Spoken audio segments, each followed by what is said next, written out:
Some say Chinese is one of the most difficult languages in the world, and learning it is almost impossible. So learning Chinese, the most difficult thing. 非常非常非常非常非常难 So I'm sort of tone deaf. I can't really hear them. I think the cultural mindset is the biggest complication for The us. grammar. 支吃思诗都还难 It's just complicated. So much. Only because you're not learning it in the right way. Why not try Takeaway Chinese, where you can take some Chinese away and experience progress day by day. Takeaway Chinese, we will promise you a difference.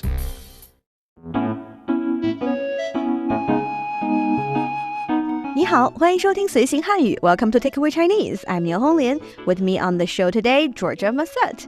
Hello, Georgia. Welcome to the show. As always, great pleasure having you.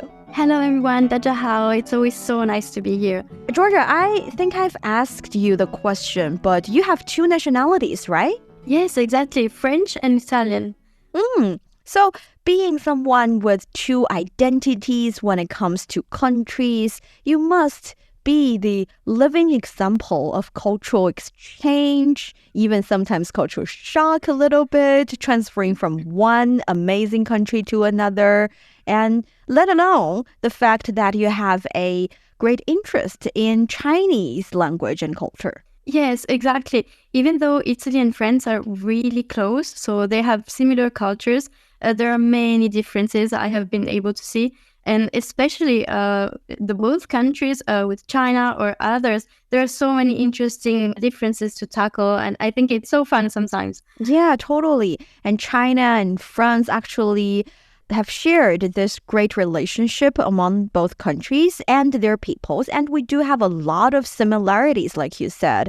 For example, both countries have long histories, which means that there are a lot of historical relics, historical references. In the language, you have a lot of allusions you can use in your daily expressions. And of course, I'm happy to see both countries have these similarity in the good taste of really great food. So we have this long and great culinary culture, and all these things come together. It makes me feel like both countries should be and are really good friends, and both peoples should have a lot of in common and have much to talk about. I was just about to say that. I think that the culinary, especially in the cuisine, French and China are really similar in different ways, but they are culinary superpowers and also cultural.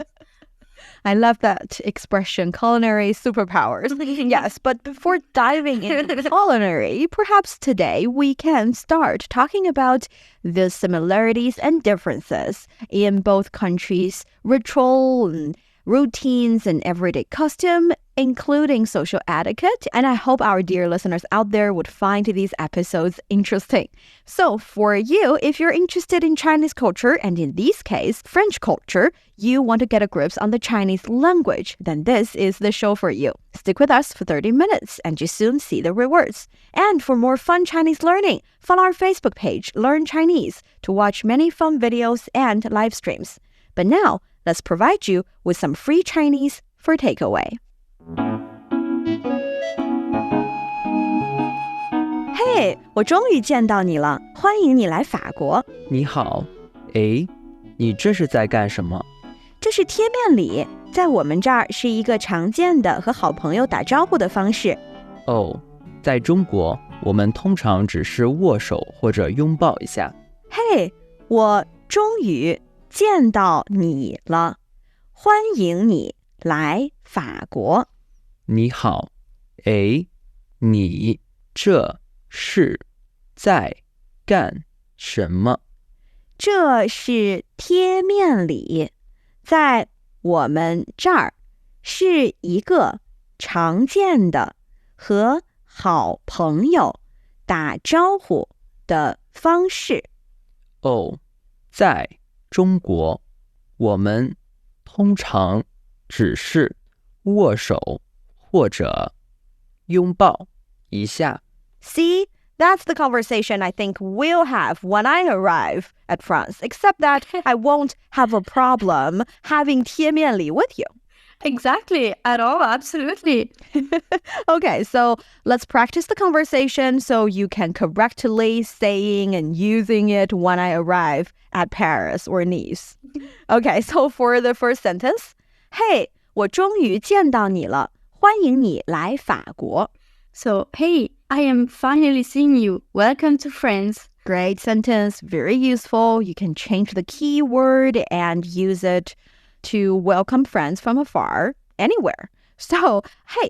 Hey, it's hey in English. Yeah, it is hey in English. So, do you have a hey in French?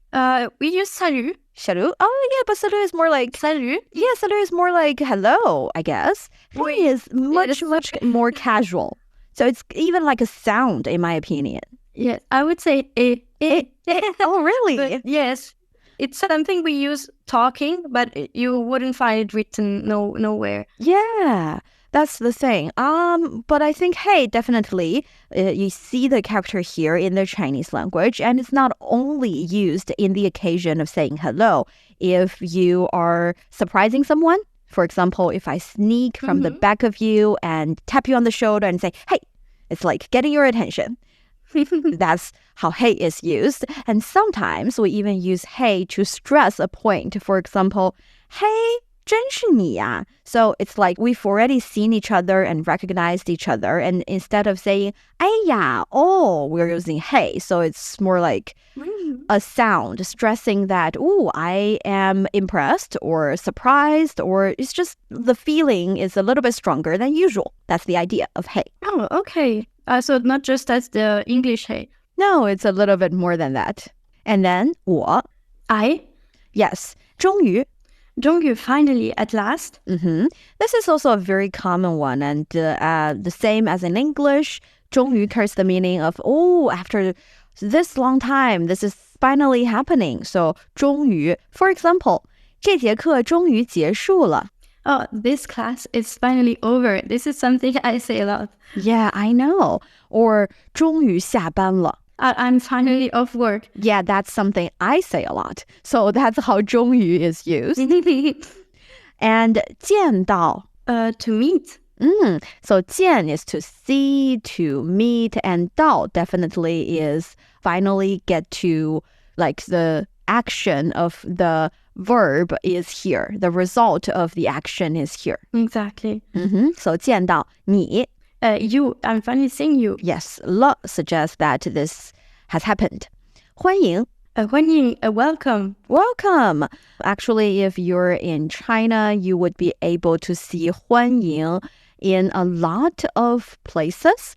On the front doors, sometimes. I think it's a very traditional way of decorating or of signifying the welcome to guests, to clients, to customers. But sometimes on a glass door of a shopping mall or sometimes a supermarket, you get to see the Chinese character 欢迎 on it. So it's a piece of paper sticking on it or something like that to put up a sign or something. And also, if someone is visiting a place with a lot of, let's say, sometimes students or employee, they would come out and shout out 欢迎,欢迎,热烈欢迎. Again, a very, very traditional way. But this suggests that 欢迎 we know is welcome. 热烈欢迎 is a warm welcome. So welcome, we warmly welcome you. Something like that. This is so nice. Yes, it's again very traditional. And then we have 你. I also see it in France. When I arrive at the airport, it's written in Chinese, 欢迎. Lovely. See, you already have seen it and you know how to use it in the future. 你, you. Yes. And 来. To come. To come. 法国. France. Yes. So we know China, 中国, France, 法国. And then do you know how to say Italy? Italy. Italy. And then we also have the United Kingdom being 英国, the United States of America being 美国. 美国. So you get to see that sometimes a country's name would have the character 国, which is literally country or nation in it. Sometimes it does not. And usually if the country's, let's say, if it's a 2-character word being used as the name of a country, we would have the character 国 in it. But if it's more than 2 characters, usually you don't have 国 anymore. You can say, for example, 意大利国. People would understand, but it's definitely not a standard Chinese or, let's say, very sophisticated Chinese. Okay. And then we have 你好, Éi, 你这是在干什么? So, hello. Wait a moment. What are you doing right now? Perfect. 你好. 你好. Hello. Hi. So, you good? That's like the very, very, very first word you see or you learn in Chinese. Yes, 你好. Éi? Is it used like a surprise interaction? Wait a moment. So what is happening? Great, perfect. That is exactly what it means. It's a sound suggesting surprising. Okay. We know 你 is you, and 这是在干什么? I think it's all together, but let's say 这是 first. This is. 在. At the moment, is it used in this moment? Is also to stay? It's a complicated one. 在 actually here suggesting that something is happening right now. It's talking about the right now-ness of it. I know it's not standard English to say right now-ness, but the idea is that 在 suggests we're talking about something that is happening, but you can't hardly translate 在 directly to a word or something. So it's a preposition. It suggests this feeling, but you have to translate it in the context or with other words together. Okay, so yes, it's very punctual. And then 干什么? What is happening? Yes, exactly. It would be do what? So yes, 什么 it's what? So exactly, it is kind of like do what. So 在干什么 doing what? A little bit like that. So 你这是在干什么? What are you doing right now? What is happening? What? Something like that. This pictures it the surprise, but not in a very good way. That's true. And then 这是贴面礼，在我们这儿是一个常见的和好朋友打招呼的方式。这是贴面礼，在我们这儿是一个常见的和好朋友的招呼的方式。So this is la bise. It's a very common way of greeting very good friends here. 这是 So this is 贴面礼。贴面礼, our word of today, la bise. La bise. Give a kiss on both cheeks. Yeah. Okay. Let me get it straight first. Is this kiss on someone's cheek or sticking 2 cheeks together or touching 2 cheeks together? Yes, it's touching 2 cheeks. It would be weird to actually kiss the cheek of someone. But I think it's done differently by different people, right? Because sometimes you would touch others' cheek with yours and make the sound mwah, as if you're kissing their faces. But sometimes you would actually, I would say, touch someone's cheek a little bit with your lips. Sometimes there's just this very gentle, touching with each other's faces. What exactly is la bise? Well, what I do is that I touch my cheek with the other and I pretend to kiss the air. I never actually kiss someone's cheek, and it would be weird for me, but I know that a lot of people actually do that, but you need to be close friends first. Well, la bise, it's something you can do even to complete strangers. That's super cool. I'm glad that I finally got all of my confusion about la bise from someone who actually is grown with this culture. Very glad to know. Clearing the air. And because the word in Chinese, 贴, carries the meaning of stick or putting something up or basically touching one thing with another thing. And 面 carries the meaning of face.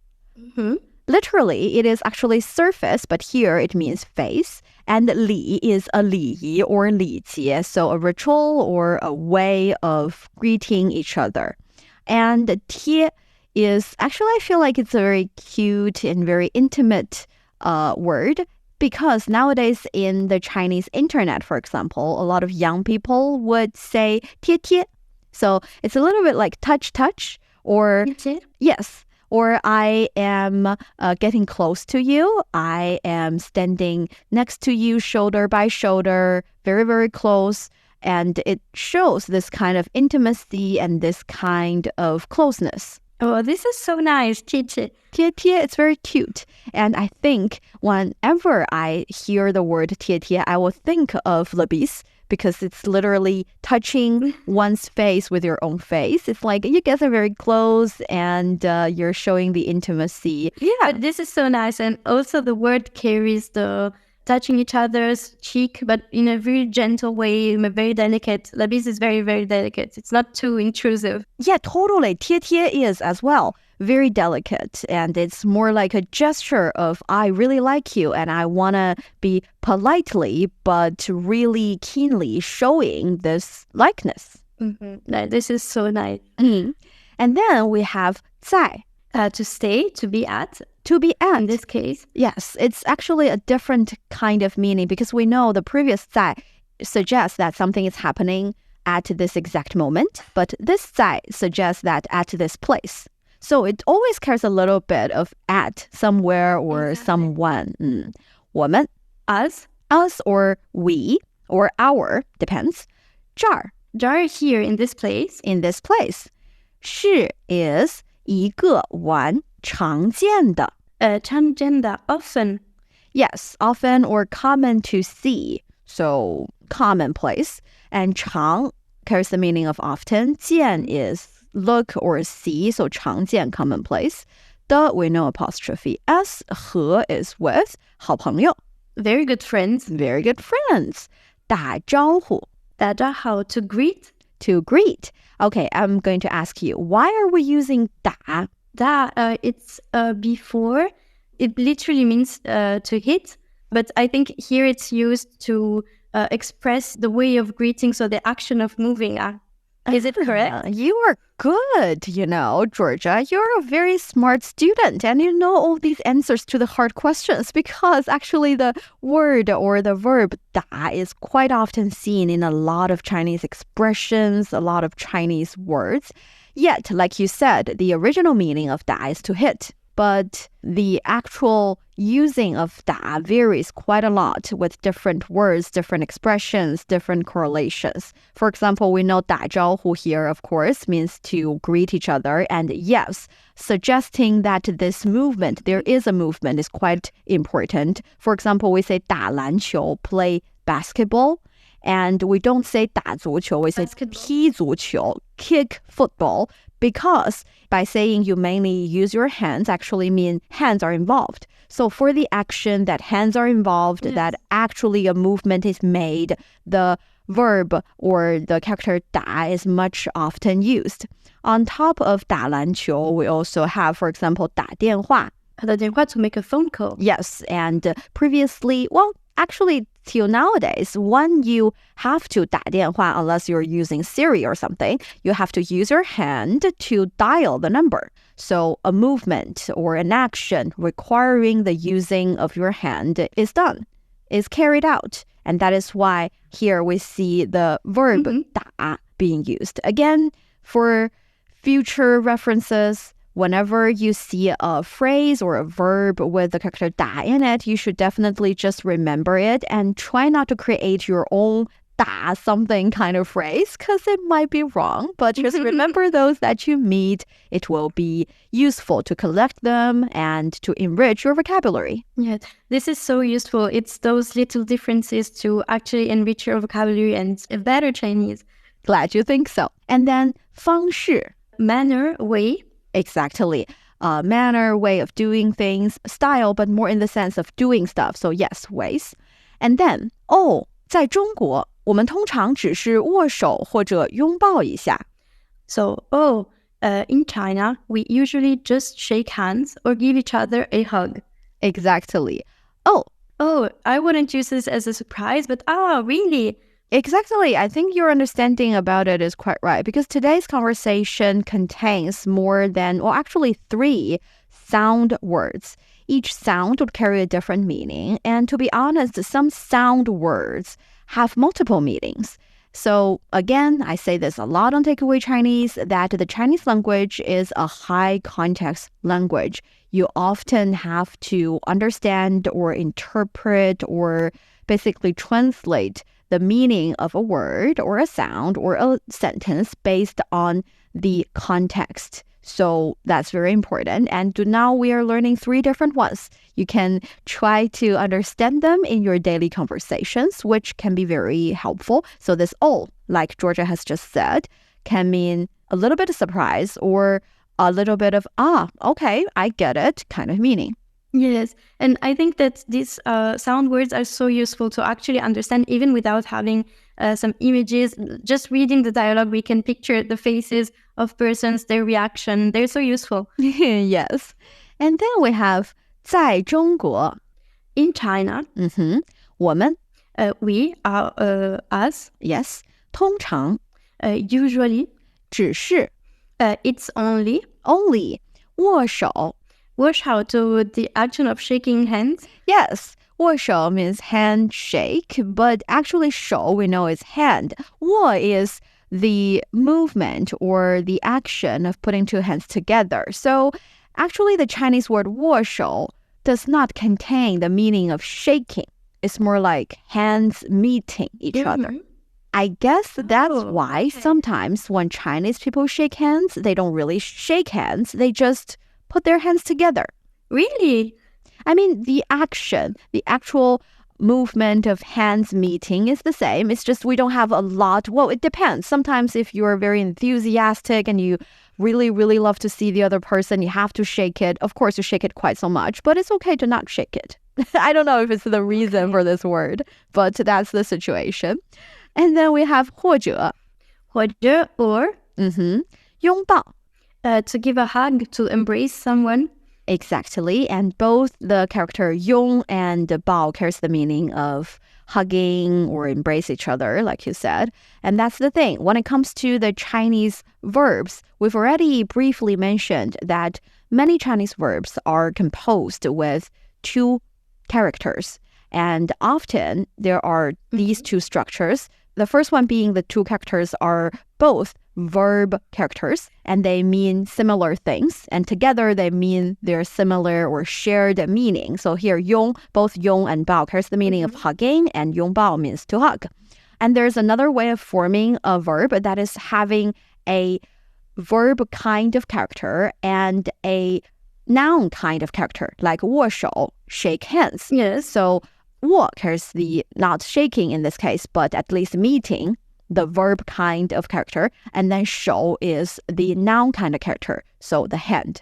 And you have to kind of, after a while, I think, we'll be able to identify each characters to understand better the meaning of the verb as well as the words, and knowing better how to use them in the conversation. Yeah, this is a very specific Chinese in the Chinese language. I haven't seen it anywhere, but it makes total sense. You can't actually separate them, and they make so much sense together. Yes, I agree. And then we have 一下. A little bit. So a gentle hug, a quick hug. Yes, a gentle hug or quick hug. Perfect. All right, so here's the conversation. Do you have any questions? I wanted to ask you, I don't know if it makes sense. The 2 words we've seen to see common and usually, so chángjiàn and tōngcháng, are they some way interchangeable?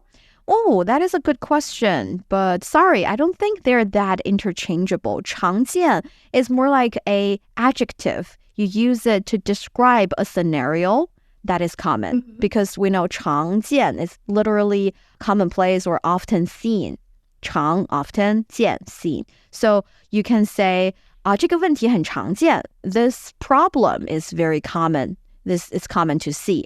Whereas 通常 is usually, it is used to describe a verb or it's used as a adverb. So 我们通常不这样做. We don't usually do this.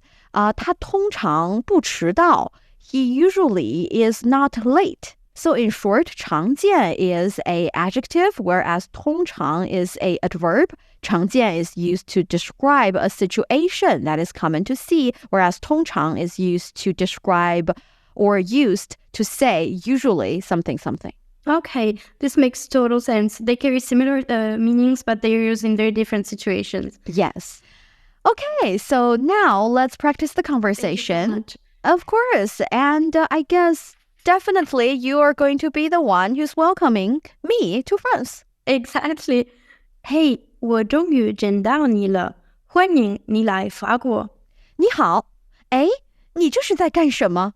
这是贴面礼，在我们这儿是一个常见的和好朋友打招呼的方式。哦，在中国，我们通常只是握手或者拥抱一下。You're listening to Takeaway Chinese with myself, Nǐhǎo Éi, and Georgia Masut. We would love to hear from you. Send us your thoughts via email to learnchinese@zri.com.cn. Coming up next, let's learn about greetings in China and France, as well as other similarities and differences in both cultures. Don't go away, so you will take some Chinese away. Welcome back to Takeaway Chinese. I'm Nǐhǎo Éi, joined by Georgia. So Georgia, how do people in France greet each other on top of le bise, 贴面礼? Well, usually la bise, it's something cliche, but it's really, really used. I grew up in Italy, and it's something that we don't do a lot. We only do it between very close friends. And something that I've seen in France, and it was not shocking, but a little strange, is that complete strangers really come close to you because they want to kiss you on the cheeks. And it's something completely normal. But sometimes, whether you're in a hurry, you can shake hands if you're just meeting someone, but it's not something very used after a while. A handshake, it's mainly a very professional way of meeting someone and introducing yourself. Otherwise, as a bise, it's a little bit more informal, and it's really extremely used. Other ways, like shaking by far the hand or pretending to kiss someone in the air, it's very used. And it's mainly ways of entering in contact with each other are very much used. That's fascinating because here in China, we almost never do le bise, even to really close friends. I think the closest way of greeting each other would be hugs, 拥抱. 拥抱 is like really, really close friends would do that. And because in my maybe even stereotypical understanding about the French people, the French culture is that you guys have a lot of enthusiasm. You're very warm and very romantic. So I am going to humiliate myself a little bit by asking, do you greet each other by kiss on the lips? That's something that actually close friends do, but you have to be really close to someone. Even if it's not a romantic way, you're just friends, but a very good friend can greet each other by kissing on the lips. Ooh, fascinating. Well, here in China, another gesture is used, or in a way, to greet each other. That is, for example, if we are eating in the restaurant, everyone's sitting next to the table talking to each other, and someone who is with a relatively higher social status, for example, if they're senior, or if they're the boss of everyone in the room, or if they are the guest honor of this dinner meeting, people would stand up to show that welcome or greet each other or greet them in a way. Do French people do that? I've never seen this happening. It's something that I would be a little, not shocked, but it would be very strange for me to stand up. We usually do it, but not very much in class when a professor comes. But it's something not really used right now. That's also quite cool, very interesting. And another thing is, in China, if we see each other or if we try to get each other's attention from afar, for example, if you're meeting someone or welcoming or picking someone up from the airport or from a train station and you're trying to get their attention or you're trying to say hi, greeting each other again, you would wave your hands from afar. So we say 挥手. 挥手. Sometimes even we'll say 挥手致意. So 挥 carries the meaning of wave, and the 手 is hand. 致意 is like sending a gesture, sending a signal. So 挥手致意. 挥手致意. Yes. So do French people do that? Do they wave hands to each other that often? Yes, we do that. If we're not able to, the person is not able to see, we can't actually get closer to have an actual physical contact. We just wave both hands also sometimes, the whole body, trying to get their attention. I do that a lot when I, hands, can you see me? Oh, that is lovely. And like I said, warm welcome, showing your enthusiasm. That is lovely. And last but not least, in China, when we greet each other, of course, we would have to address each other, and we'll often say things like 你好 or 您好. And if it's a man, we would say 先生. If it's a woman, we would say 女士 in very, very formal occasions. How do French people address different people? Oh, this is very similar to Chinese actually, and not to English. But we have a very formal way of meeting. Normally, for elder people, older people than us, we should address them by monsieur or madame and their family name. And if they tell you, you can call me by my first name, or you can address me not in a formal way, then you can start not using their monsieur or madame or their family name, but you can call them by their given name. But they need to give you authorization first. And if it's not granted, then you should stick to the last name basis. And it's something very, very used actually in France, for example, even neighbors. But if they're older than you, there's a form of respect that you have to keep. That's quite interesting. Actually, here in China, I think after the initial stage of greeting each other and knowing each other, if it's not a business environment or if it's not that formal, we no longer have to address each other with the 先生 and 小姐 anymore. I think that's different from the French way of doing things. And also, if it is in a work environment, sometimes we can address each other with titles. And if it is in a relatively casual settings, sometimes we would even address each other using 老师. I know 老师 is only teacher. It sounds like just a profession, but here in China, addressing someone as, for example, their surname plus 老师, 张老师, 王老师, it's kind of a respectful way of addressing each other. That's quite often. Oh, I didn't know about this. It's really interesting. And I would have used it only as a teacher way, but this is very interesting. I need to note it down. Yeah, now it's a respectful way. And also in the age of internet, in the era of virtual world dominating a lot of people's lives, actually on the internet, there are other ways of addressing each other. Even complete strangers can call each other babies. I'm not really sure if I like that, but dearie, my love, babies, people say that quite often. So 亲爱的宝宝, 亲 are quite often used. I was wondering, is this the case on the French internet? In the French internet, yes, but also in person. I don't know a lot about the French internet, but I know that complete strangers can greet each other by calling mon amour, mon trésor, ma chérie, and other cute names, even without knowing each other, which is kind of weird. But sure.